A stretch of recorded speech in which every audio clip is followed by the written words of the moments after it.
Alexander Hamilton by Ron Chernow. Picture a sunlit parlor in Washington, D.C., mid-19th century. An elderly woman sits by the window, nearly blind, nearly deaf, but her hands never rest. She knits, arranges flowers, and waits. The people passing by have no clue who she is. They don't realize she's the last living link to the Founding Fathers, the final thread connecting their world to one about to be torn apart by civil war. Her name is Elizabeth Schuyler Hamilton. For 50 years, half a century, she's been on a mission, rescuing her husband's reputation. The man stolen from her one summer morning on a rocky New Jersey ledge by Aaron Burr's dueling pistol. The Vice President of the United States, no less. When visitors arrive, she guides them through her memories. She points to a silver wine cooler, a gift from George Washington himself. Then she pauses before a marble bust in the corner, her husband, Alexander Hamilton, frozen in his prime. She leans on her cane, staring at his face, lost in a time only she remembers. "Justice," she tells her children, "shall be done to the memory of my Hamilton." So, has justice been done? Few figures in American history have sparked such extreme reactions: brilliant visionary or dangerous elitist, boy wonder or wannabe Caesar. He's been called both the architect of America's future and the evil genius of this country. Today, we're diving into the book that resurrected this complicated, contradictory, absolutely essential founder for millions. Ron Chernow's monumental biography, Alexander Hamilton. This isn't just a bestseller, it's the book that sparked a cultural phenomenon, inspiring a Broadway musical that transformed how an entire generation views American history. Chernow, the master biographer behind portraits of Rockefeller and Morgan, spent a decade on this work, and it shows. He doesn't just tell you what Hamilton did. He takes you inside his mind, his heart, his world. And what a world it was. By journey's end, you'll understand the almost unbelievable story of how an orphaned, penniless immigrant from a forgotten Caribbean island came to America and, through pure force of will, became the architect of its government, its financial system, and its future. This is more than history. It's a story about ambition, resilience, and the relentless drive to create a legacy against impossible odds. It's about what one person can achieve when they refuse to let circumstances define them, and it holds powerful lessons for your life today. Alexander Hamilton's story doesn't begin in Powers halls or on revolutionary battlefields. It begins at what feels like the world's edge, a tiny, sun-scorched Caribbean island called Nevis. In the 1700s, this wasn't some sleepy tourist paradise. This was the brutal, lucrative heart of the sugar trade, a place of staggering wealth built on thousands of enslaved backs.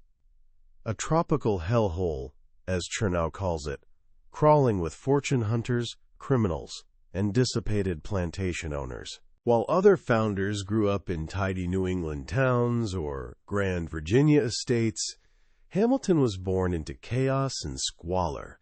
His origins were so clouded in scandal that he spent his entire life trying to escape them. His mother, Rachel Fawcett, was stunningly beautiful and fiercely independent, trapped in a loveless marriage to an older man, Johann Michael Lavian. She was so rebellious that her enraged husband had her thrown in jail for adultery. After months in a cramped, filthy cell, she was released, but not broken. Instead of returning to him, she fled the island, abandoning both her husband and her legitimate son, Peter. It was an act of incredible defiance, and you can already see glimpses of her son's passionate, headstrong nature. On another island, she met James Hamilton, the fourth son of a Scottish laird who'd come to the West Indies dreaming of riches. Those dreams had crashed. He was charming, but lazy, a man with a privileged upbringing now drifting aimlessly. Rachel and James were two scarred souls finding comfort in each other. They never legally married. Rachel's vindictive ex made sure of that, but they lived as a couple and had two sons. The younger, born January 11, 1755, was Alexander. Being born a bastard was a stigma that haunted Hamilton forever. It fueled a relentless, almost painful ambition. He was small and slight, with reddish-brown hair and sparkling violet-blue eyes, but behind those eyes lived a mind of ferocious intelligence.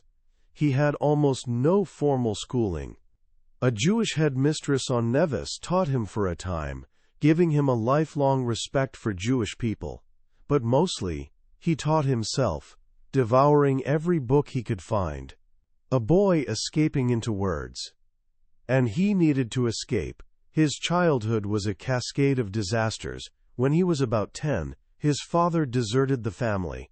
Alexander never saw him again. He wrote about his father with pitying forgiveness, calling him a man of pride, but too much indolence. Alexander inherited the pride, but not the laziness.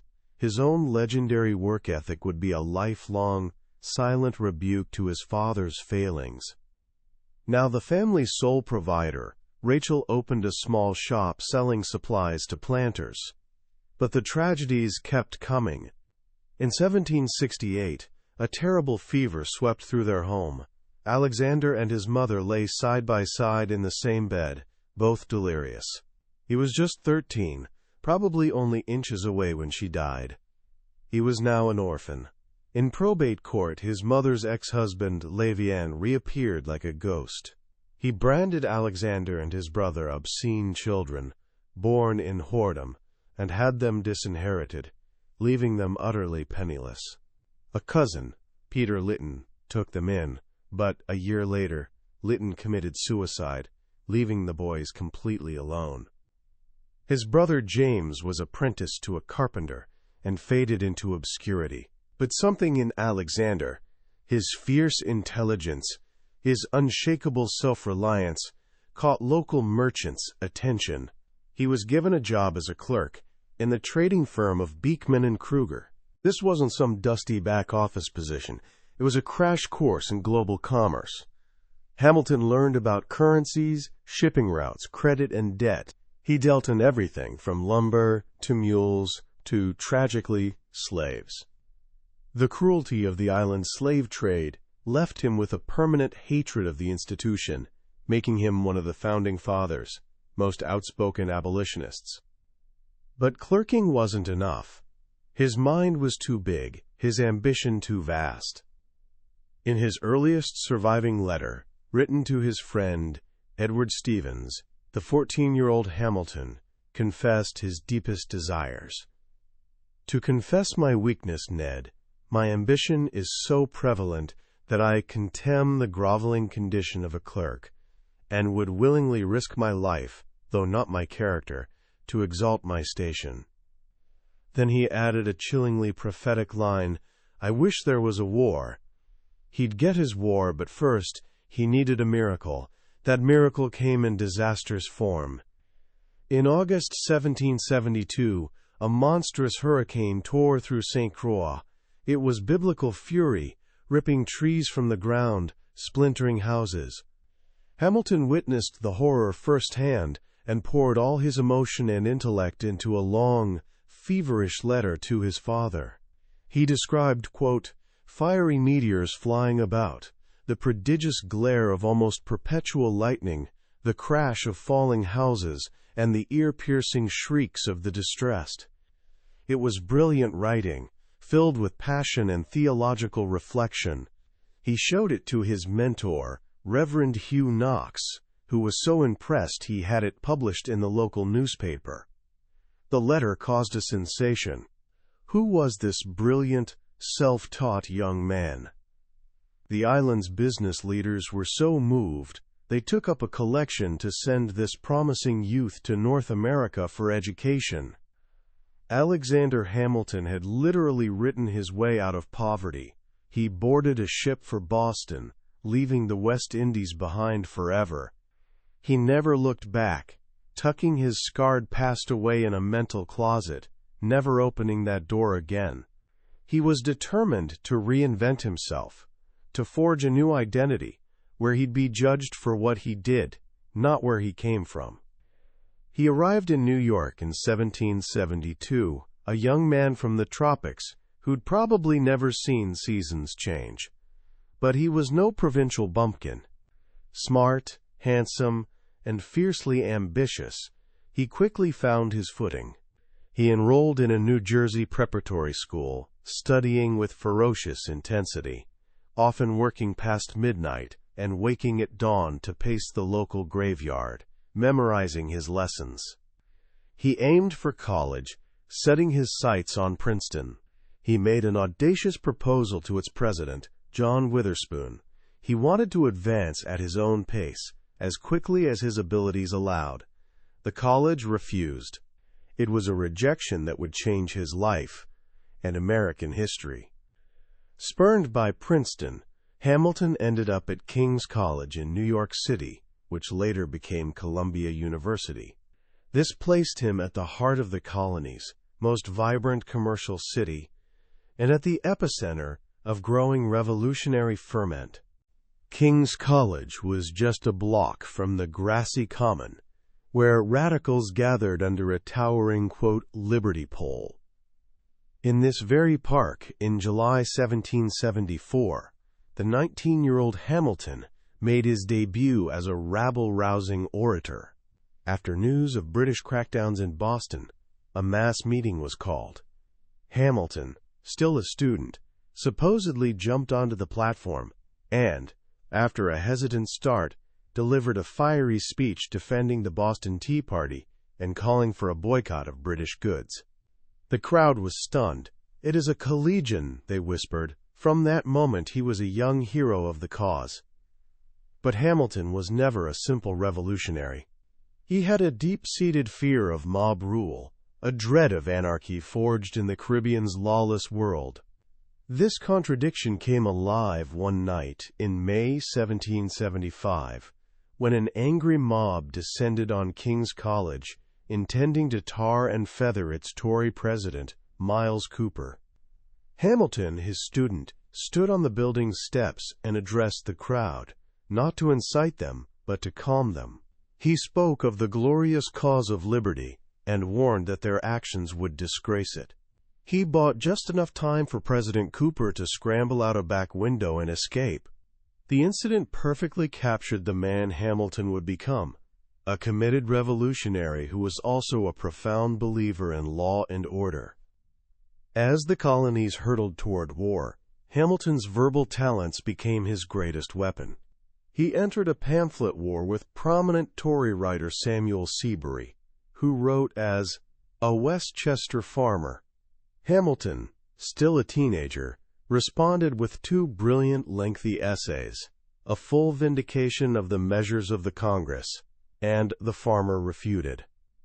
In these essays, he laid out the colonists' case with lawyerly precision and astonishing command of history, philosophy, and economics. He defended the Continental Congress, argued for natural rights, and most incredibly, even sketched out the military strategy that would eventually win the war. Not pitched battles, but a war of attrition, harassing the British Army with frequent skirmishes. It was stunningly precocious. Many refused to believe someone so young could have written them, attributing the works to older figures like John Jay. But Hamilton's ambition wasn't just literary. He still dreamed of martial glory.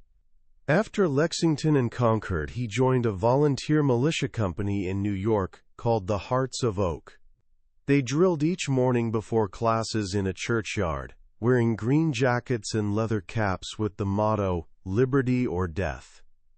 Hamilton wasn't playing soldier. He devoured books on military tactics and became an artillery expert. In 1776, he got his chance. The New York Provincial Congress created an artillery company, and Hamilton, now just 21, was named its captain. He was a tough but fair-minded leader, known for sharing hardships with his men. His company quickly became a model of discipline, and his talents were soon noticed by senior officers, including General Nathanael Greene. But the person who would change his life was, of course, George Washington. After devastating losses in New York, Washington's battered Continental Army retreated across New Jersey in late 1776. It was a desperate time, the army on the verge of collapse. During this grim retreat, Washington saw Captain Hamilton in action.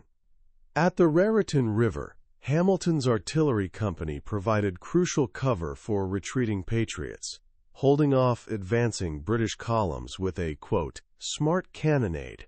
Washington was charmed by the young captain's brilliant courage and skill.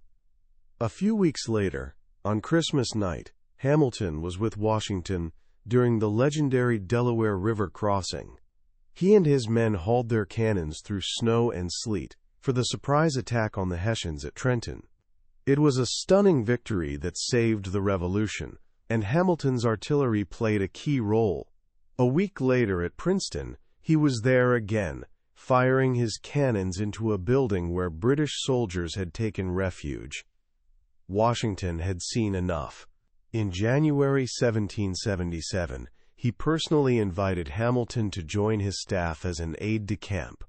It was an incredible honor, a promotion to lieutenant colonel and entry into the inner circle of America's most eminent man.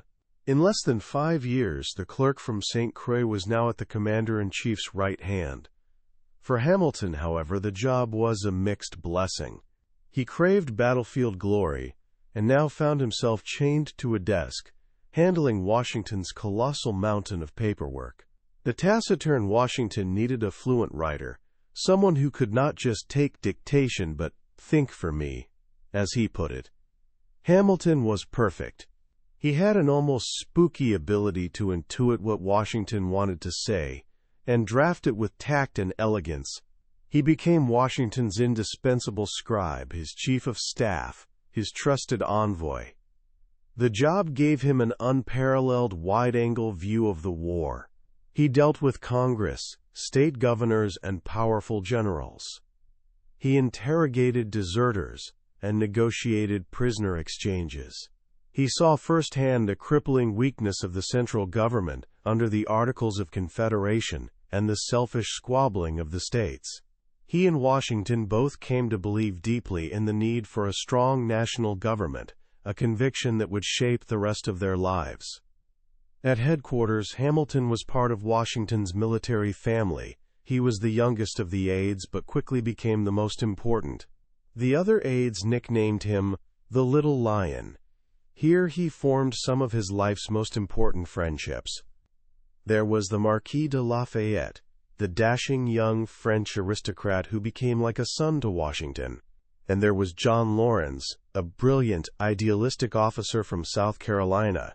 Laurens shared Hamilton's hatred of slavery, and the two became inseparable, spiritual twins who dreamed of military honor.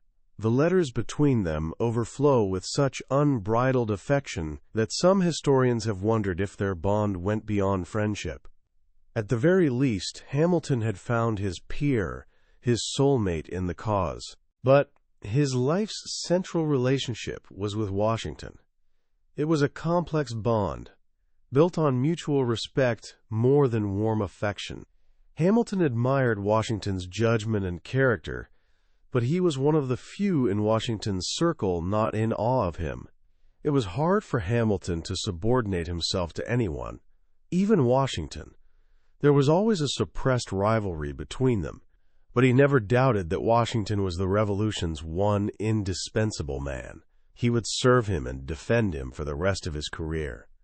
And then there was love. In winter 1780, while the army was quartered in Morristown, New Jersey, a young woman arrived to visit relatives. Her name was Elizabeth Schuyler, daughter of General Philip Schuyler, one of New York's most powerful and wealthy men. Eliza, as she was called, wasn't a dazzling beauty, but she had dark, lively eyes, a warm smile, and quiet strength. Hamilton was instantly smitten. One of his fellow aides wrote, Hamilton is a gone man. He spent every evening courting her, and within little more than a month, they were engaged. For the orphaned Hamilton, marrying into the Schuyler family was like annexing an entire clan. He was embraced by a world of wealth, power, and social standing that would have been unimaginable just years before. And in Eliza, he found the perfect companion, loyal, compassionate, and deeply devoted. He was also captivated by Eliza's older sister, Angelica Church. Witty, sophisticated, and flirtatious, Angelica was more Hamilton's intellectual counterpart. The attraction between them was so potent that many assumed they were lovers. Their relationship was a complex triangle of affection, with Eliza seemingly untroubled by their intense bond. The two sisters seemed to represent the two sides of Hamilton's nature, the worldly and the domestic. But Hamilton's focus was never far from the war. As it dragged on, he grew increasingly frustrated with his desk job.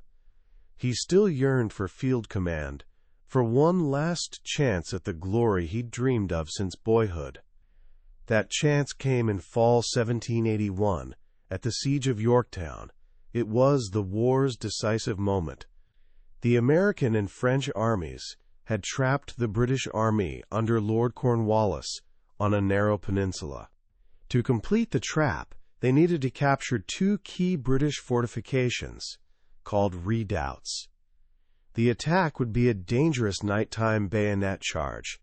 Lafayette was given command of the American forces, and initially chose another officer to lead. Hamilton was furious. He felt he'd earned the right. He went directly to Washington and argued his case with all his fire and eloquence. Washington relented. Hamilton would get his command. On the night of October 14th, Hamilton and his men waited in the trenches. Under a sky lit by exploding shells, they were given the signal. They raced across open ground, bayonets fixed, letting out fierce war whoops. They'd unloaded their guns, determined to take the position with cold steel alone. Hamilton was first to reach the enemy parapet. He leaped up, calling for his men to follow, and they swarmed into the redoubt. The whole operation took less than 10 minutes. It was stunning success and a moment of pure, unadulterated glory for Hamilton. He was exemplary in victory, preventing his men from harming any surrendering British soldiers. The redoubts' capture was Cornwallis's final nail.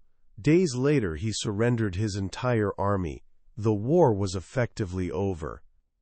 Hamilton had finally gotten the military fame he so desperately craved. It was a credential that would be invaluable in the political world to come. He was no longer just Washington's brilliant aide. He was a war hero in his own right. The Revolution had transformed him. It had given the outsider a country, a family, and a future. After Yorktown, Hamilton resigned his commission and, briefly, became a family man. Eliza gave birth to their first son, Philip. Hamilton, with typical speed, crammed 3 years of legal study into 9 months and was admitted to the New York bar. He quickly established himself as one of the city's premier lawyers, but his mind never strayed from public affairs. He saw that the country he'd fought for was in danger. Under the weak Articles of Confederation, states were squabbling, the government was bankrupt, and the nation was a laughingstock in Europe. The frail and worthless fabric, he called it. He began writing a series of essays, The Continentalist, calling for stronger central government, and he wasn't alone. He found a powerful ally in another brilliant young politician, James Madison of Virginia. They were a new generation of leaders, men whose careers were defined not by loyalty to a state, but to the idea of an American nation. Their efforts, along with Washington's, led to a convention in Philadelphia in summer 1787, a meeting called merely to revise the Articles of Confederation. But Hamilton and Madison had something far more audacious in mind. They wanted to create a brand new government. Hamilton's role at the Constitutional Convention was complicated. He was a minority delegate from New York, a state hostile to strong federal government. Frustrated by endless debates and compromises, he delivered a marathon 6-hour speech on June 18th that would haunt him forever. In it, he laid out his own plan for new government. He called for a president and Senate who would serve for life on good behavior. It wasn't a monarchy, as enemies later claimed. They'd be elected, but it was far too close for comfort for most colleagues. He praised the British government as the best in the world. The speech was brilliant, courageous, and completely out of touch with American political reality. It was a spectacular miscalculation. No one supported his plan, and it cemented his reputation in critics' minds as a dangerous monarchist. In the end, Hamilton did what he always did when faced with choosing between imperfect reality and his own ideal vision. He embraced reality. He became a staunch supporter of the final Constitution, even though it fell far short of what he wanted. He was the only New York delegate to sign it. Is it possible to deliberate between anarchy and convulsion on one side, he asked, and the chance of good to be expected from the plan on the other? The fight was now on to get the Constitution ratified, and in New York the opposition was fierce, led by Governor George Clinton. The battle would be won not with swords, but with words. And this moment gave birth to Hamilton's greatest literary achievement. He conceived a series of essays, a comprehensive defense of the new Constitution, to be published in New York newspapers.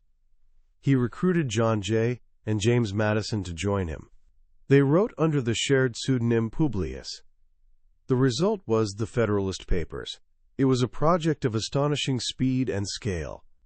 In 7 months, Hamilton and Madison, with a small contribution from an ailing Jay, churned out 85 essays. Hamilton wrote 51 of them. They were composed under intense deadline pressure, often with the printer's boy waiting at the door for the next installment. The Federalist is the most important work of political theory ever written in America. It was a brilliant, detailed, and persuasive explanation of the Constitution, a masterclass in government mechanics, and it was instrumental in winning the ratification battle, especially in the crucial states of Virginia and New York. At the New York ratifying convention in Poughkeepsie, Hamilton was the undisputed star. Though outnumbered by anti-federalists more than 2-1, he spoke for 6 grueling weeks, debating every clause of the Constitution, wearing down the opposition with relentless logic and impassioned eloquence. In the end, he won. By a razor-thin margin of 30-27, New York ratified the Constitution. The new government was reality. A huge parade was held in New York City to celebrate, and at its center was a miniature frigate gliding down Broadway, named the Federal ship Hamilton. The boy from Nevis was, for a moment, his adopted city's hero. The new nation needed a president, and there was only one choice, George Washington. And Washington needed a Treasury secretary who could rescue the country from bankruptcy. Again, there was only one choice, Alexander Hamilton. Friends warned him against taking the job. It would be thankless, exposing him to endless criticism. His legal practice was far more lucrative. But Hamilton saw it as his duty and his destiny. I conceived myself to be under an obligation to lend my aid towards putting the machine in some regular motion, he said. At 34, he was now America's second most powerful man. The Treasury Department became his personal empire, dwarfing other departments. He was an administrative genius, creating from scratch the systems for collecting taxes, managing debt, and overseeing the customs service. But his vision went far beyond bookkeeping. In a series of monumental reports to Congress, He laid out a breathtaking plan to transform America into a modern economic powerhouse. First came the report on public credit. The nation was drowning in revolutionary debt. Hamilton's solution was bold and controversial. He proposed that the federal government assume all state debts, consolidating them into a single national debt. This wouldn't just simplify the problem. It would create a powerful bond between states and the new federal government. The creditors, the wealthy and powerful men of the country, would now have a vested interest in the national government's success, not just their home states. He also insisted the debt be paid in full, with no discrimination between original bondholders, many of them soldiers, and the speculators who'd bought them for pennies on the dollar. This was hugely unpopular, but Hamilton knew that for America to have a future, it had to establish the sanctity of contracts and the principle that government honors its debts. Credit, he wrote, is an entire thing. Every part of it has the nicest sympathy with every other part.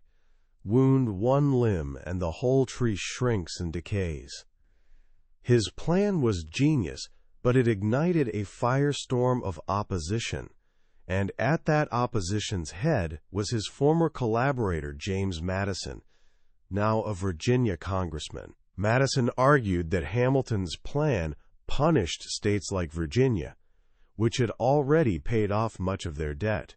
He saw it as a scheme to enrich northern speculators at southern farmers' expense. The friendship between Hamilton and Madison was shattered, and in this bitter debate, America's first political parties were born. Those who supported Hamilton's vision of a strong, centralized commercial nation became the Federalists. Those who followed Madison and his powerful new ally Thomas Jefferson became the Republicans. And what an ally Jefferson was! He arrived in New York in 1790 to become Secretary of State, fresh from 5 years as American minister in Paris. He was tall, elegant, and radiated an aura of philosophical calm. He had an almost mystical faith in the common man's virtue, and a deep-seated fear of strong central government. He dreamed of an America of small, independent farmers, an agrarian paradise, free from the corruptions of cities, banks, and factories. He and Hamilton were polar opposites, now trapped together in Washington's small cabinet. Jefferson later recalled that they were daily pitted in the cabinet like two cocks. The clash came to a head over Hamilton's next great proposal, a national bank. The Bank of the United States would be a private institution serving public purposes. It would be a depository for government funds, issue paper money, and provide credit to both government and private business. It was the linchpin of his financial system, the engine that would drive the new economy. Jefferson and Madison were horrified. They saw the bank as unconstitutional, a dangerous expansion of federal power. They argued that the Constitution didn't explicitly grant Congress the power to create a bank. This was the moment Hamilton made his most enduring contribution to American constitutional law. In a brilliant 15,000-word opinion for Washington, he laid out the doctrine of implied powers. He argued that the government had the right to use any means necessary and proper to carry out its designated functions. If the government had the power to collect taxes and regulate commerce, it had the implied power to create a bank to help it do so. It was a broad, flexible interpretation of the Constitution that would allow the federal government to adapt and grow for centuries to come. Washington was convinced. He signed the bank bill into law. Hamilton had won again. The fight over assumption in the bank had been so bitter it threatened to tear the new government apart. The deadlock was broken by one of history's most famous deals. As Jefferson told it, he met a haggard, desperate Hamilton on the street one day. He invited him to dinner the next night, along with Madison. Over wine and food, they struck a bargain. Madison would allow the assumption of state debts to pass. In return, Hamilton would use his influence to ensure that the permanent capital would be located on the Potomac River, a victory for the South. It was a classic political compromise, but Jefferson would later claim he'd been duped by Hamilton. In truth, he'd been outsmarted. Hamilton had gotten the cornerstone of his financial system, while Jefferson got a swampy piece of real estate. Hamilton's final great report, the Report on Manufactures, laid out his vision for America's industrial future. At a time when 95% of Americans were farmers, he called for government support for manufacturing, for tariffs to protect infant industries, and for creation of a diversified economy. It was a breathtakingly modern vision, a prophecy of the America to come. But it was too much, too soon. The report was shelved by Congress. For a time, Hamilton's system seemed to work like magic. The country was prosperous, its credit restored, and a wave of speculation, scripomania, they called it, swept the nation. But this also exposed capitalism's dark side. Hamilton's old friend from King's College, William Duer, a reckless speculator, triggered America's first financial panic in 1792. Hamilton acted with the decisiveness of a modern central banker, using Treasury funds to buy government securities and stabilize the market. But the incident gave his enemies a powerful weapon. They could now point to the gambling and corruption that his system had supposedly unleashed. The feud with Jefferson and Madison intensified. They saw Hamilton as a monarchist, an Anglo-man who was betraying the Revolution's ideals. They secretly sponsored a partisan newspaper, the National Gazette, edited by Philip Freneau, to attack Hamilton and his policies. Hamilton, never one to suffer in silence, fought back with his own anonymous newspaper essays. The political atmosphere grew toxic. Washington pleaded for harmony, but it was too late. The two parties, Federalists and Republicans, were now reality. In 1795, after 5.5 years in office, Hamilton resigned as Treasury Secretary. He was exhausted, in debt, and worn down by constant attacks. But he was far from finished with politics. From his New York law office, he remained the Federalist Party's intellectual leader, a shadow president who continued to advise Washington and his cabinet. But without Washington's restraining hand, Hamilton's judgment grew more erratic, his behavior more extreme. This became dangerously clear during John Adams's presidency. Hamilton and Adams were two brilliant, vain, and stubborn men destined to clash. Adams resented Hamilton's influence, and Hamilton viewed Adams as unstable and unfit for the presidency. Their feud culminated in 1800, when Hamilton published a 54-page pamphlet attacking the sitting president of his own party. It was political suicide, a spectacular display of self-destructive passion. It split the Federalist Party and virtually guaranteed that Thomas Jefferson would be the next president. And in this moment of defeat and despair, Hamilton made a fateful decision. The 1800 election had resulted in a tie between Jefferson and his running mate, Aaron Burr. The contest was thrown into the House of Representatives, still controlled by Federalists. Many Federalists, hating Jefferson, saw Burr as the lesser of two evils. Hamilton was horrified. He'd clashed with Jefferson for a decade, but he saw him as a man of principle, however misguided. Burr, he believed, was a man of no principles at all, a, quote, Catiline of America, a dangerous opportunist who would destroy the country for his own gain. In a series of passionate letters, Hamilton urged his fellow Federalists to support Jefferson. It was the most improbable alliance in American history, and it worked. On the 36th ballot, Jefferson was elected president. Hamilton had saved the country from a Burr presidency, but he'd made a mortal enemy. And then there was the affair. In summer 1791, while Eliza and the children were away, a young woman named Maria Reynolds came to Hamilton's door. She told him a sob story of an abusive, abandoning husband.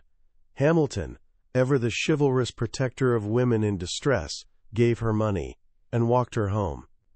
He was led to her bedroom, and so began a sordid affair that would last a year. It wasn't long before Maria's husband, James Reynolds, reappeared. He was no angry, cuckolded husband.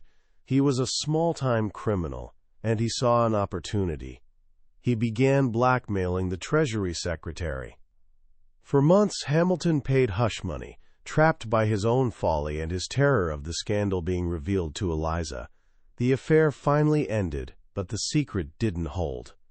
A few years later, James Reynolds was arrested for his part in a speculation scheme. To save himself, he implicated Hamilton, not in adultery, but in financial corruption. 3 Republican congressmen, including James Monroe, confronted Hamilton. To prove his innocence of official misconduct, Hamilton had no choice but to confess his adultery. He showed them the blackmail letters from James and Maria Reynolds. The congressmen were satisfied and promised confidentiality. But in the venomous political world of the 1790s, no secret was safe. In 1797, muckraking journalist James Callender published the entire story, including the letters. He accused Hamilton not only of adultery, but of having invented the story to cover up his financial crimes.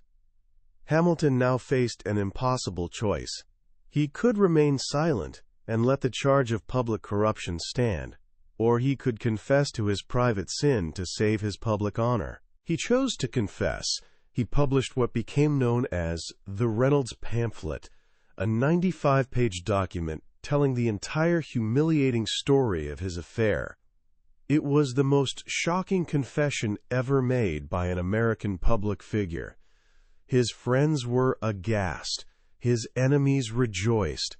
The pamphlet was a curious specimen of the ingenious folly of its author, said Madison. But for Hamilton, his public reputation was everything. He was willing to be seen as a sinner, but not as a corrupt official. The scandal was a terrible blow, but it wasn't the worst he would suffer. In 1801, his eldest son, Philip, a brilliant, handsome 19-year-old, was killed in a duel, defending his father's honor after a political speech. Hamilton was shattered. "Never did I see a man so completely overwhelmed with grief," wrote his friend Robert Troup. His beloved daughter, Angelica, was so traumatized by her brother's death that she suffered a mental breakdown from which she never recovered. A new darkness seemed to settle over Hamilton. He grew more religious, more withdrawn, and more fatalistic. He'd built his country, and now he seemed to be watching it slip away into his enemies' hands. But there was one final act to play.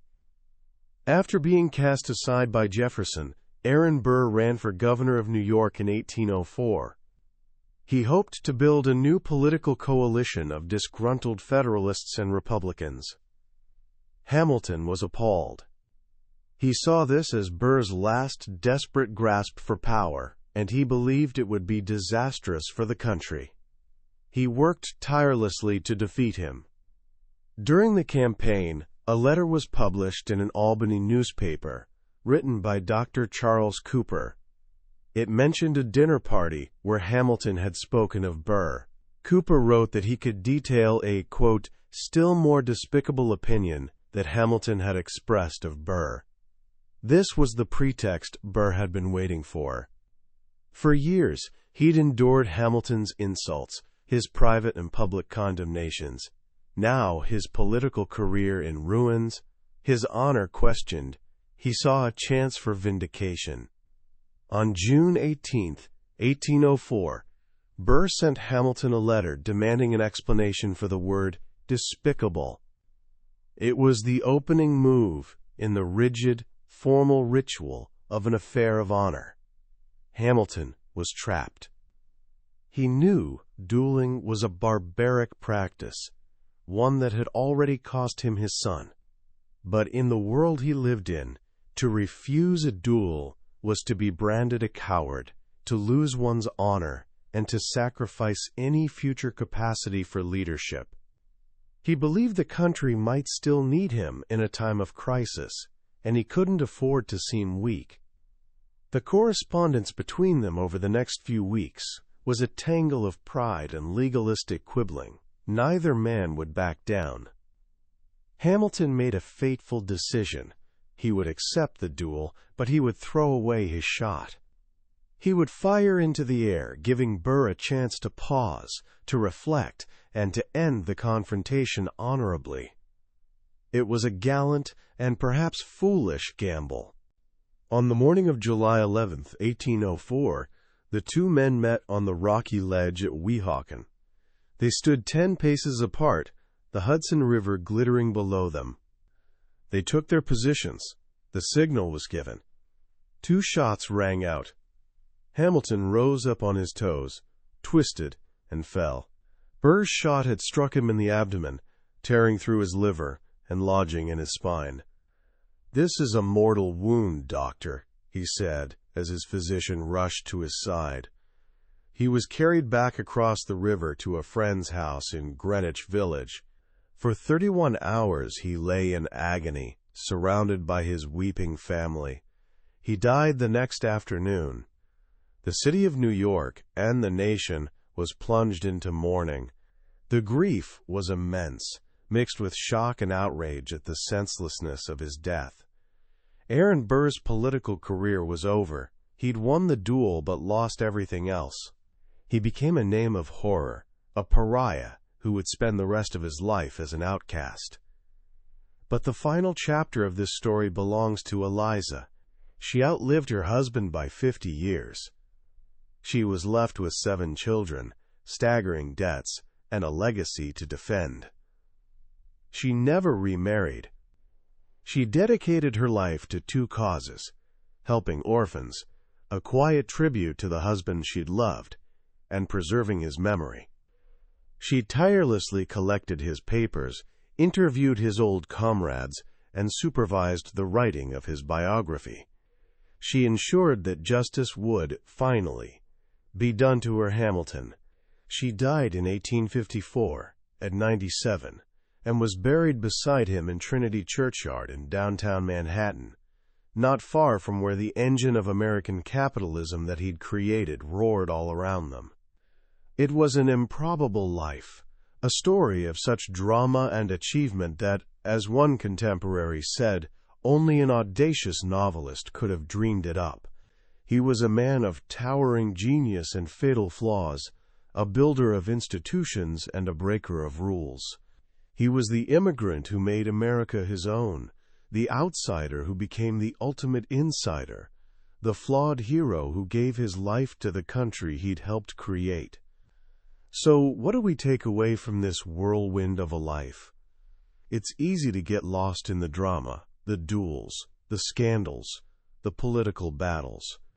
But if we step back, what Chernow's biography reveals is a man whose ideas were so powerful, so fundamental, that they continue shaping the world we live in today. Think about it. We often talk about the Jeffersonian vision of America, the land of independent farmers, of small government, of rural virtue. It's a beautiful, poetic ideal. But it's not the America we inhabit. We live in Hamilton's America. We live in a world of bustling cities, of global trade, of dynamic financial markets. We have a strong central government, with a professional military, an independent judiciary, and a powerful executive branch. All of this was part of Hamilton's vision. He was the messenger from a future that he, almost alone among his peers, could clearly see. While Jefferson feared that strong government would crush liberty, Hamilton understood that weak government could be just as dangerous. He'd seen it firsthand during the Revolution: the chaos, the starvation, the disunity under the Articles of Confederation. He knew that liberty requires order. It requires a government strong enough to protect property, enforce contracts, and defend the nation. He also had a profound insight into human nature.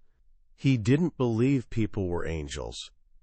He knew we're driven by self-interest, by ambition, by a love of fame. But he didn't see this as a flaw to be stamped out. He saw it as a force to be harnessed. His economic system was designed to align the interests of the wealthy and ambitious with the interests of the nation. He wanted to turn their, quote, avarice and enterprise, as he called it, into a source of public prosperity. This is a deep and often misunderstood lesson. It's not about being cynical. It's about being realistic. It's about creating systems that work with human nature, not against it. But Chernow's book is about more than just politics and economics. It's a profoundly human story. It's the story of a man haunted by his past, but never defeated by it. His illegitimacy, his poverty, his tragic childhood, these were the wounds that fueled his relentless drive. He was always the outsider, always trying to prove himself, always guarding his honor with fierce, almost desperate intensity. And that perhaps is his most personal and powerful lesson for us. Your beginnings don't have to define your destiny. Hamilton's life is the ultimate testament to the power of resilience, of self-invention, of what you can achieve through sheer unstoppable work. He literally worked himself to the top.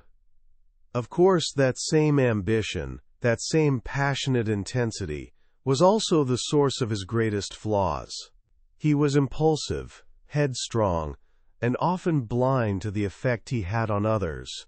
He was too honest for his own good, incapable of the subtle political maneuvering that came so easily to Jefferson or Burr. He made enemies as easily as he made friends. And in the end, his obsession with honor led him to that fatal ledge in Weehawken. So as we close this chapter, what can we do right now to bring a piece of Hamilton's spirit into our own lives? First, think about the systems in your life. We all have goals: to get in shape, to learn a skill, to build a career. But Hamilton teaches us that goals aren't enough. You need systems. You need a structure, a routine, a set of principles that make success not just possible, but probable. What's one system you can build today that will carry you toward your goals almost automatically? Second, embrace your ambition, but harness it. Hamilton was driven by a desire for fame, but he defined it as the ruling passion of the noblest minds, a passion that drives one to serve the public good. What's your noble ambition? What great work do you want to do that's bigger than yourself? And finally, consider your own legacy. Hamilton was intensely aware that he was building something that would outlast him. He was a founder in every sense of the word. You don't have to build a nation to think about your legacy. What are you creating in your family, in your community, in your work that will endure? What story will people tell about you when you're gone? That was a summary of Alexander Hamilton by Ron Chernow.